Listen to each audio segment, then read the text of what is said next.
Il existe des théories dont on se moque. Il existe des théories que l'on qualifie de paranoïa.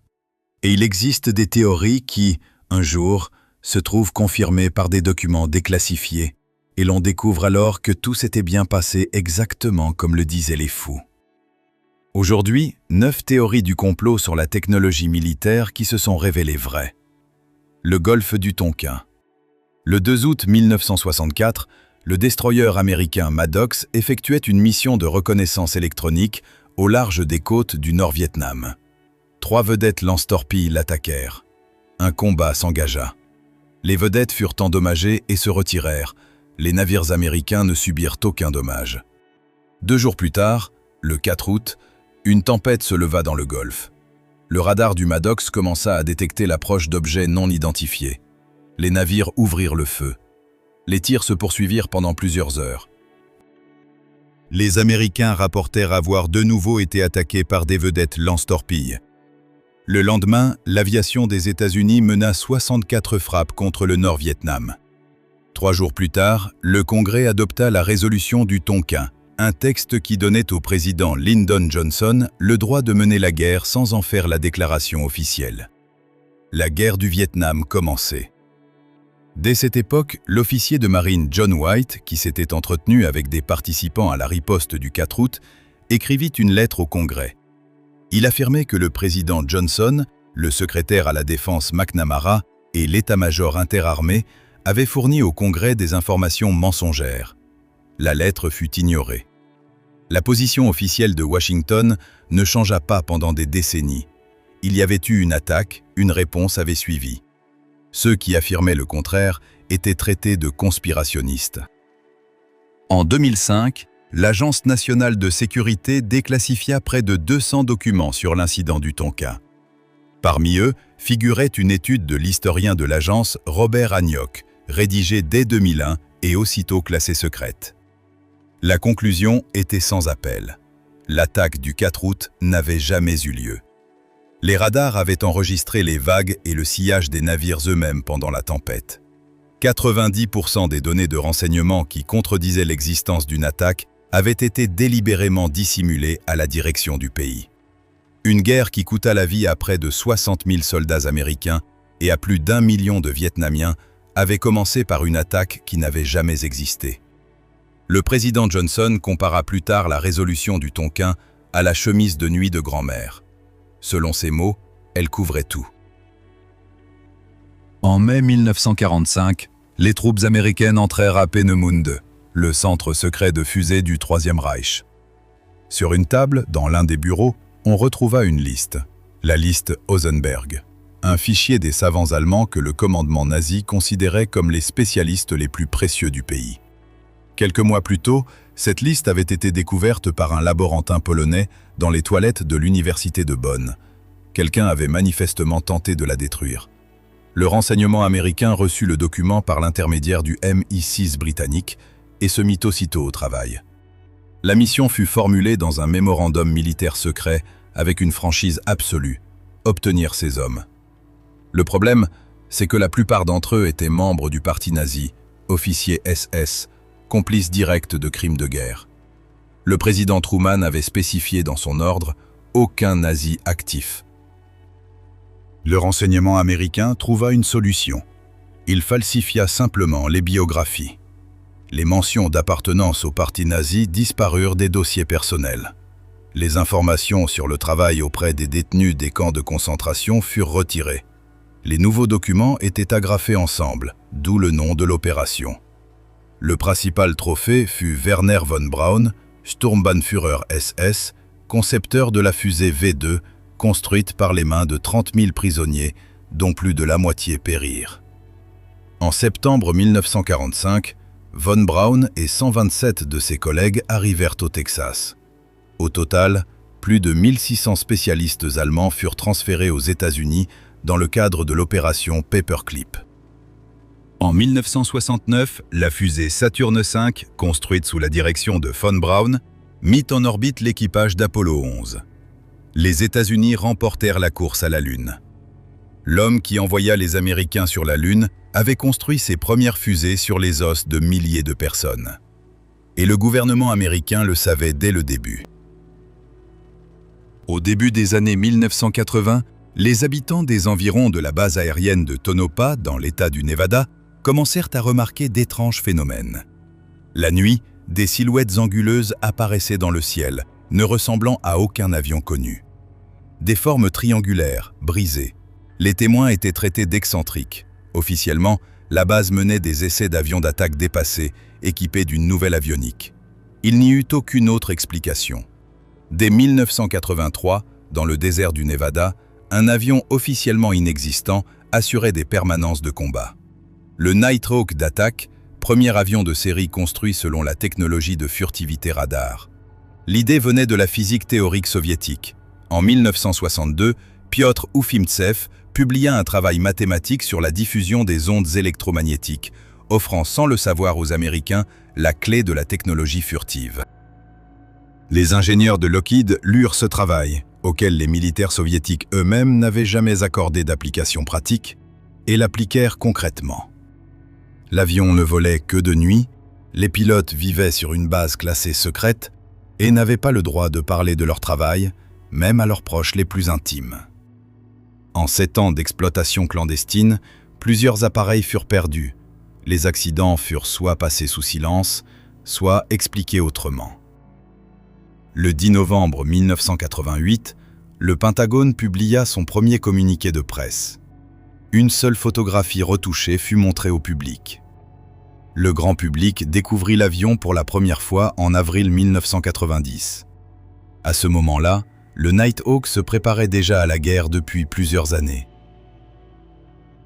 En 1947, un fermier du Nouveau-Mexique trouva dans son champ les débris de quelque chose d'incompréhensible. Les militaires arrivèrent, ramassèrent le tout et repartirent. Quelques heures plus tard, l'armée déclara qu'il s'agissait d'un ballon météorologique. Ainsi commença l'histoire de Roswell, et ainsi commença la campagne de désinformation la plus efficace de l'histoire des forces armées américaines. Pendant des décennies, autour de la base classée secrète du désert du Nevada, les légendes se multiplièrent, soucoupes volantes, extraterrestres, rétro-ingénierie de technologies venues d'ailleurs. Des témoins juraient avoir vu d'étranges lumières dans le ciel. D'anciens militaires racontaient avoir vu des corps d'extraterrestres dans des hangars. Pendant des années, des journalistes tentèrent de découvrir ce qui se passait dans un lieu qui, officiellement, ne figure sur aucune carte. Tous étaient traités de paranoïaques. En 2013, la CIA déclassifia des documents confirmant l'existence de la base. Mais au lieu d'extraterrestres, on y trouva tout autre chose. Depuis la fin des années 1950, la base servait à tester les avions de reconnaissance les plus avancés au monde. D'abord le U-2, puis le A-12, précurseur du Blackbird. Les avions volaient à plus de 20 000 mètres d'altitude, laissant des traînées de condensation là où, selon les connaissances de l'époque, aucun avion n'aurait dû pouvoir voler. Des pilotes d'avions de ligne civile signalaient d'étranges objets. Les explications militaires sonnaient peu convaincantes. Les documents déclassifiés révélèrent que le Pentagone encourageait délibérément les rumeurs sur les objets volants non identifiés. Un colonel distribuait aux journalistes de fausses photographies de soucoupes volantes. On racontait aux militaires l'existence d'unités spéciales chargées d'étudier des appareils extraterrestres. Pendant que tout le monde regardait le ciel à la recherche de petits hommes verts, personne ne posait les bonnes questions sur les avions espions. Le complot s'est révélé bien réel. Simplement, il n'y avait pas d'extraterrestres dedans. Tout au long de la guerre froide, des rumeurs circulaient dans l'armée des États-Unis. Des soldats racontaient qu'on les envoyait à des exercices spéciaux, qu'on leur injectait des substances inconnues, qu'on les faisait entrer dans des chambres à gaz. Ensuite, on leur disait qu'il s'agissait d'entraînements ordinaires. Les officiers signaient des documents de confidentialité. Lorsque des vétérans tentaient de savoir ce qu'on leur avait réellement fait, on leur refusait l'accès à leurs dossiers médicaux. On les traitait de paranoïaques. De 1948 à 1975, l'armée des États-Unis mena sur la base d'Edgewood, dans l'État du Maryland, des essais systématiques d'armes chimiques et de substances psychoactives sur ses propres militaires. Des milliers de soldats participèrent à ce programme. On leur injectait du sarin, du gaz moutarde, l'agent BZ, un puissant hallucinogène provoquant des psychoses durables, et de nombreux autres agents toxiques de combat. Certains étaient contraints de prendre des comprimés sans connaître leur composition. D'autres recevaient des toxines déposées sur la peau. Les participants perdaient temporairement la vue, souffraient d'hallucinations, sombraient dans des états paranoïaques.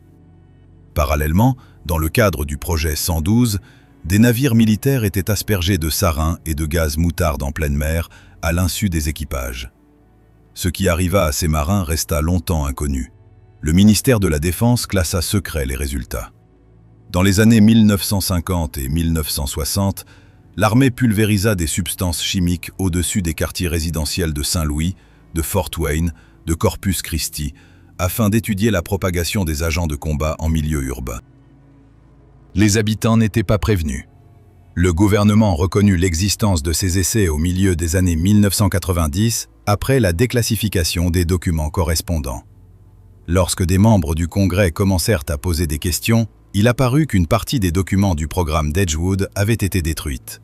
De ceux qui subsistèrent, une conclusion s'imposait. L'armée connaissait les conséquences à long terme sur la santé des participants, et elle poursuivit les essais malgré tout. En 1984, le renseignement américain détecta quelque chose d'étrange.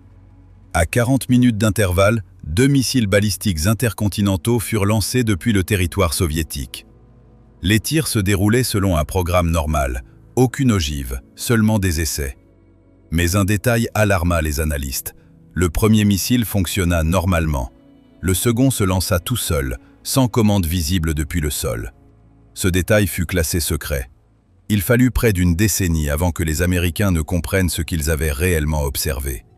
L'Union soviétique commença le développement du système périmètre en août 1974. La logique était simple. La conception américaine de la guerre nucléaire limitée prévoyait une frappe décapitante, l'élimination du commandement soviétique dans les premières minutes du conflit. Si le commandement est mort, personne ne peut appuyer sur le bouton de la riposte. Les militaires soviétiques créèrent un système capable d'appuyer sur ce bouton lui-même. Le fonctionnement de périmètre était le suivant. En situation de crise, la direction suprême mettait le système en mode opérationnel. Un réseau de capteurs sismiques, radiologiques, détectant les impulsions électromagnétiques, commençait sa surveillance. Si les capteurs détectaient les signes d'une frappe nucléaire massive et que le système ne parvenait pas à établir la liaison avec les postes de commandement, il agissait de lui-même. Des missiles de commandement étaient alors lancés et, en survolant le territoire soviétique, transmettaient les codes de tir à l'ensemble des composantes de la triade nucléaire, silos, sous-marins, aviation stratégique. En janvier 1985, Périmètre entra en service de combat. En 1993, des journalistes du New York Times écrivirent au sujet de la machine du jugement dernier russe. Les responsables soviétiques ne démentirent pas. L'un des concepteurs du système, le général Valery Yarinitch, expliqua plus tard que l'objectif n'était pas seulement de garantir la riposte. Périmètre protégeait aussi contre l'inverse, contre un général pris de panique qui appuierait lui-même sur le bouton sans s'être assuré de la réalité de l'attaque. Le système donnait le temps de réfléchir. Selon les informations disponibles, il serait toujours modernisé et en service de combat aujourd'hui. Dans les années 1980, les satellites espions américains photographiaient méthodiquement les voies ferrées soviétiques. Les analystes de la CIA examinaient les clichés à la recherche de quelque chose de précis, quelque chose qui pouvait théoriquement exister, mais n'avait jamais été confirmé par un document. Selon le renseignement, l'Union soviétique développait des trains équipés de missiles balistiques intercontinentaux, des trains en mouvement permanent à travers le pays, impossibles à détruire par une frappe préventive, puisque personne ne savait où ils se trouvaient. À Washington, on n'y croyait guère. L'idée d'un complexe de missiles ferroviaires de combat en Union soviétique fut étudiée dès la fin des années 1960. Le principal problème d'ingénierie semblait presque une plaisanterie. Comment loger dans un wagon de chemin de fer standard un missile de 23 mètres de long et de plus de 100 tonnes, de sorte que, de l'extérieur, le convoi ressemble à un train frigorifique ordinaire? Les concepteurs résolurent le problème. Le 20 octobre 1987, le premier régiment de missiles équipé du complexe Molodets entra en service de combat à Kostroma. De l'extérieur, Le convoi de 17 wagons ne se distinguait en rien. 3 locomotives, des wagons frigorifiques et des voitures voyageurs. À l'intérieur, un poste de commandement, 70 militaires, 3 installations de lancement. Chaque missile transportait 10 têtes nucléaires à guidage individuel. Le train circulait sur les voies publiques, passant devant des villes, des gares, des haltes, à une vitesse pouvant atteindre 120 km à l'heure. En une journée, le convoi parcourait jusqu'à 1200 km. L'itinéraire ne se répétait jamais. Le cycle de patrouille de combat durait 21 jours. En 1991, 12 de ces trains étaient en service, 3 divisions dans la région de Kostroma, dans les territoires de Perm et de Krasnoïarsk. Les satellites américains ne parvinrent jamais à les suivre de façon fiable. Trop de convois ordinaires circulaient sur les voies ferrées soviétiques. Dans le cadre du traité de réduction des armements stratégiques, la Russie détruisit tous ses complexes avant 2007. Sur les 12 trains, 2 subsistent. Ils se trouvent aujourd'hui dans des musées. Dans les années 1960, le renseignement américain apprit l'existence d'un programme soviétique de stations orbitales militaires. Les données étaient rares. La partie soviétique avait classé le projet si strictement que les stations de la série Almaz étaient publiquement appelées Salyut, sans que leur véritable fonction ne soit jamais décrite. Lorsque les analystes occidentaux commencèrent à supposer qu'un armement pouvait être installé sur les stations orbitales soviétiques, on les traita de paranoïaques. En 1964, en URSS, sous la direction de Vladimir Tchelomey, débuta le développement d'une station orbitale habitée, Almaz. La mission officielle était la reconnaissance photographique, la mission officieuse, une plateforme de combat en orbite. Au début des années 1970, un canon d'aviation spéciale fut conçu pour Almaz, modifié pour tirer dans le vide spatial. L'arme, d'un calibre de 23 mm, tirait 950 coups par minute. Un obus de 200 grammes se déplaçait à une vitesse proche de 700 mètres par seconde. Lors des essais au sol, une rafale de ce canon coupa en deux un fût métallique à plus d'1 kilomètre de distance. Le 26 juin 1974, une station officiellement désignée Salyut 3 fut mise en orbite. En réalité, il s'agissait d'Almaz 2, équipé du canon. L'essai de l'arme fut décidé sans équipage à bord. Le 24 janvier 1975, au moment où les moteurs délivrèrent l'impulsion de freinage pour faire descendre la station de son orbite, le canon effectua environ 20 tirs. Les obus pénétrèrent les couches denses de l'atmosphère avant la station elle-même. Seul cas connu dans l'histoire d'utilisation d'une arme de combat dans l'espace, il resta classé secret pendant plusieurs décennies. Le traité sur l'espace de 1967 interdisait les armes nucléaires en orbite. Il n'interdisait pas les armes conventionnelles. Le 8 mars 1968, le sous-marin soviétique K-129 disparut sans laisser de traces dans l'océan Pacifique. À son bord se trouvaient 98 membres d'équipage, 3 missiles balistiques à tête nucléaire et un appareil de chiffrement secret. La marine soviétique mena une vaste opération de recherche. Le sous-marin resta introuvable. Officiellement, l'URSS le déclara perdu. Les Américains le trouvèrent les premiers. Le sous-marin nucléaire spécial Halibut, équipé de caméras de grande profondeur, prit des milliers de photographies du K-129, reposant au fond du Pacifique à 5600 mètres de profondeur, à peu près à mi-chemin entre Hawaï et les îles Kouriles. L'Union soviétique ignorait l'endroit exact où reposait le sous-marin. C'est alors qu'à la CIA naquit une idée que la plupart des participants à la réunion jugèrent d'abord absurde: remonter le sous-marin du fond de l'océan. Seules 3 personnes connaissaient l'existence du projet: le président Nixon, le directeur de la CIA William Colby et le milliardaire Howard Hughes, utilisé comme couverture. Un navire de 63 000 tonnes fut spécialement construit pour l'opération, officiellement chargé de l'exploration des fonds marins. À l'intérieur se cachait une barge sous-marine dotée d'une gigantesque pince mécanique.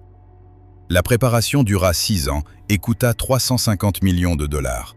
En juillet 1974, le navire se positionna au-dessus du point où avait sombré le K-129.